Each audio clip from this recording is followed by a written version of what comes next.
UCC का जिक्र, uniform civil code का जिक्र पिछले कई दिनों से हो रहा है। कई दिनों नहीं, कई साल से कह सकते हैं आप।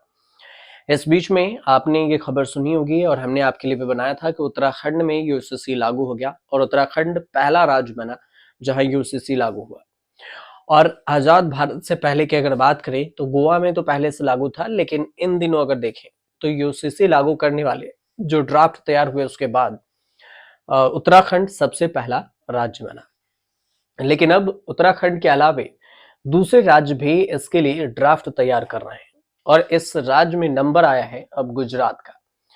गुजरात में भी यूसीसी लागू करने की तैयारी अब शुरू हो गई है और राज्य सरकार ने इसके लिए रिटायर्ड जस्टिस रंजना देसाई के नेतृत्व में एक कमेटी का गठन किया है, जो कि यूसीसी पर ड्राफ्ट तैयार कर 45 दिनों में सरकार को सौंपेगी।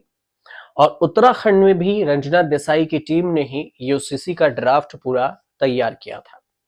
रंजना देसाई कई बड़े मौकों पर बीजेपी सरकार के लिए रिपोर्ट तैयार कर चुकी हैं। अब इतना ही नहीं, आप ये भी समझिए कि जस्टिस रहते हुए रंजना देसाई ने कई ऐतिहासिक फैसले दिए जिसकी खूब चर्चा भी हुई। लेकिन आपके मन में ये भी सवाल उठ रहा होगा कि आखिर ये रंजना देसाई कौन है, वकालत में कैसे आई रंजना देसाई। तो एफिलिएशन कॉलेज मुंबई से उन्होंने शुरुआती पढ़ाई लिखाई की और इसके बाद रंजना एलएलबी करने के लिए मुंबई के सरकारी कॉलेज चली गई और यहां से निकलने के बाद रंजना ने वकालत की प्रैक्टिस शुरू की। रंजना अपने एक लेख में लिखा था कि मेरे पिता मुंबई के मशहूर वकील थे, लेकिन वे नहीं चाहते थे कि मैं भी वकालत करूं। रंजना के मुताबिक पहला केस उन्हें जमानत दिलाने को लेकर मिला और उस केस में उन्हें सिर्फ 35 रुपए फीस मिली थी। रंजना 1996 में हाई कोर्ट की जज नियुक्त हुई और 2011 में रंजना सुप्रीम कोर्ट की जज भी बनी।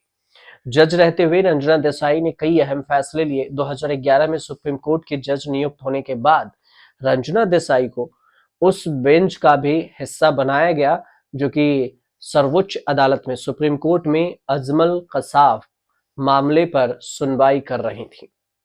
बेंच ने अजमल कसाब को फांसी की सजा सुनाई और उस वक्त देश में सहारा और फिर सेबी का मामला भी सुर्खियों में था। सहारा और सेबी का देसाई इस मामले में सुनवाई करने वाली जो बेंच थी उस बेंच में भी शामिल थी। देसाई के बेंच ने सहारा के जो खिलाफ मामला था उसने खिलाफ फैसला दिया और रंजना की पीठ ने यह भी फैसला दिया सुनाया कि भारत के जो न्यायाधीश हैं उसके कार्यालय में आरटीआई के दायरे में आ सकता है।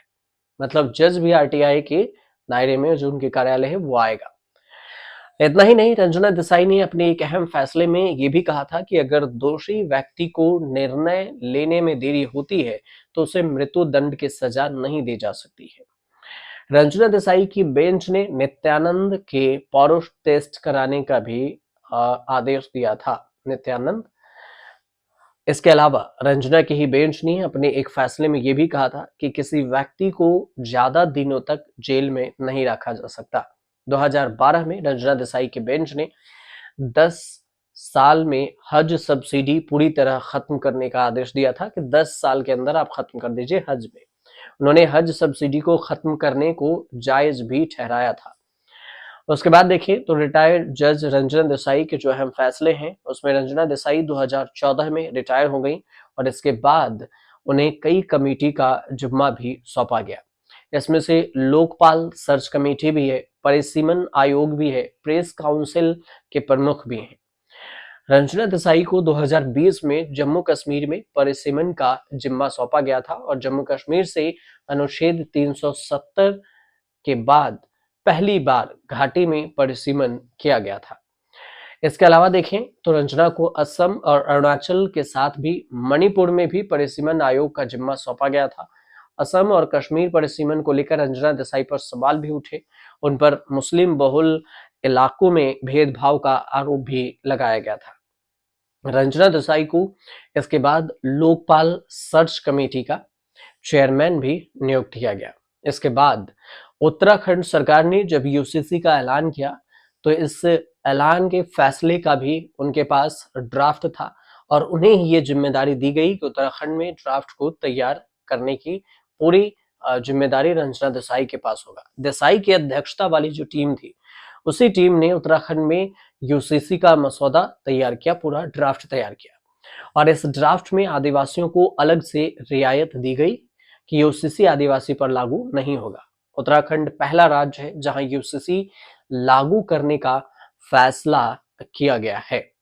अब उत्तराखंड के बाद ये पूरा ड्राफ्ट तैयार किया जा रहा है गुजरात को लेकर। गुजरात में यूसीसी लागू करने की पूरी तैयारी है और इस ड्राफ्ट की जिम्मेदारी रंजना देसाई के हाथों में दी गई है। तो देखना ये भी दिलचस्प होगा कि ड्राफ्ट के बाद गुजरात में यूसीसी लागू कब होता है। फिलहाल आपको जानकारी सही लग रही हो तो हमारे चैनल को फ्री न्यूज बॉक्स को सब्सक्राइब कीजिए, शेयर कीजिए और कमेंट कीजिए।